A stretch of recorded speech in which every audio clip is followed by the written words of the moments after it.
மாணிக்க வாசகர் அருளிய திருவாசகம் பதிகம் 42 சென்னி 10 திருப்பெருந்துறையில் அருளியது.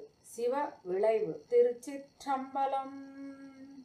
தேவதேவன் மெய்ச்சேவகன் தென்பெருந்துறை நாயகன் மூவராளும் அறிவொணா முதல் ஆய ஆனந்த மூர்த்தியான் யாவராயினும் அன்பர் அன்றி அறிவொணா மலர்ச்சோதியான் தூய மாமலர் சேவடிக்கண் நம் சென்னி மன்னி சுடருமே. அட்டமூர்த்தி அழகன் இன்னமுது ஆய ஆனந்த வெள்ளத்தான் சிட்டன் மெய் சிவலோக நாயகன் தென் பெருந்துரை சேவகன் மட்டுவார் குழல் மங்கையாளை ஓர் பாகம் வைத்த அழகன் தன் வட்ட மாமலர் சேவடிக்கண் நம் சென்னி